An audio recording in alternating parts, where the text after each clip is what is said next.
Alors, toi aujourd'hui, tu t'es dit comment on peut valoriser un CV, qu'est-ce qu'un bon CV? Et tu vas nous donner quatre astuces, les quatre critères selon toi. Quel est le premier déjà? Alors, avant de commencer, Ah, je voulais te demander, et toi, pour toi, ça sert à quoi un CV d'après toi? ouais, attention parce que moi je suis de la génération où je dis le CV ne sert à rien, allez sur LinkedIn. Et c'est pas un CV, LinkedIn c'est plus que ça. Mais un CV pour moi ça doit me montrer, pas que dans la sphère professionnelle, ça doit me faire toucher du doigt la variété d'activités et de sortes d'intérêts et qu'est-ce que la personne aime faire. Et là où elle est bonne, évidemment. D'accord, ok. Et en fait, moi, ce que je voulais dire, c'est que le premier objectif d'un CV, c'est de décrocher un entretien. En fait, voilà, ça c'est le premier objectif. Donc, quand un recruteur reçoit un CV, il faut qu'il ait envie de vous rencontrer. Ça, c'est une étape nécessaire. Donc, pour avoir envie de vous rencontrer, je dirais, il faut que votre CV réponde à certains critères. Et les quatre critères, je les appelle les 4 C. C'est la créativité, la cohérence, la clarté et l'aspect commercial.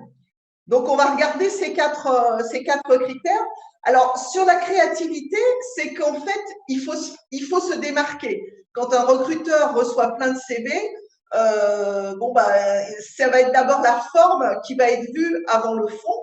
Donc, il faut être vu. Et pourquoi il faut être vu? C'est que si votre CV est vu, il a plus de chances d'être lu, sachant qu'un recruteur passe moins de 15 secondes sur un CV. Donc, il faut vraiment que ça lui tape à l'œil, peut-être pour le lire.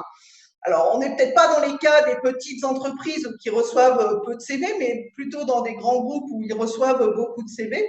Donc, il faut être lu. Et pourquoi il faut être lu? Parce que s'il est lu, justement, il a plus de chances, vous avez plus de chances d'être convoqué à un entretien. Donc, ça, c'est l'aspect créativité. Sur la cohérence, il faut que le CV vous ressemble. C'est-à-dire qu'il faut qu'il soit cohérent, bon, je dirais sur la couleur, mais également par rapport à votre secteur d'activité, peut-être aussi par rapport à votre maturité professionnelle, selon que vous êtes junior ou senior, et puis sur votre personnalité, votre style. Si je prends l'exemple d'un CV qui a plein de couleurs, qui est très original, si vous candidatez pour un poste de chef comptable, par exemple, enfin, j'ai rien contre les chefs comptables, mais ça va peut-être être un peu déphasé, ça va pas être très cohérent. Le même CV pour un poste dans la publicité ou dans la communication, là, ce sera complètement en phase. Donc, le CV sera cohérent. Donc, il faut faire attention à la cohérence. Troisième critère, la clarté. La clarté, c'est aussi bien sur le fond que sur la forme, c'est-à-dire qu'il faut que votre CV soit court et synthétique, que votre CV soit vraiment bien structuré, avec un langage clair. Et quand le recruteur reçoit votre CV, il faut qu'il sache répondre à 3 questions. Pour quel poste vous candidatez? Quelles sont vos compétences et quels sont vos atouts? Je dirais, si déjà le recruteur sait répondre à ces 3 questions, c'est que votre CV a été suffisamment clair. Et le dernier aspect, c'est l'aspect commercial. Donc, il faut un CV vendeur. Il faut vraiment que justement le recruteur ait envie de vous contacter pour vous recevoir en entretien. Donc, ça veut dire que peut-être il faut mettre des titres un peu accrocheurs, peut-être des slogans. Il est important de mettre des chiffres, des faits, mais des choses très objectives. Il ne faut jamais mentir sur un CV. Enfin, les Français sont un peu les rois du mensonge sur les CV. Enfin, c'est en hausse depuis quelques années. Alors, il ne faut pas mentir, mais par contre, il faut vraiment que ce soit accrocheur.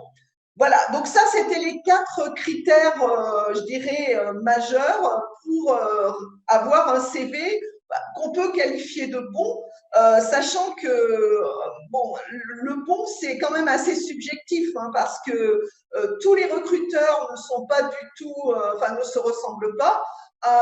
Et puis, en fait, chaque recruteur n'a pas forcément les mêmes attentes. Mais ce qui est important, c'est justement d'aller à la recherche des attentes du recruteur pour le séduire et pour après décrocher un entretien.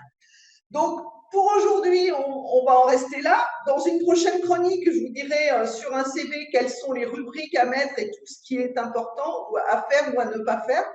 Et le dernier message, je dirais, c'est que le CV, c'est votre carte de visite professionnelle. Donc, c'est important, comme tu disais, Benjamin, tout à l'heure, pour avoir envie de recevoir un candidat.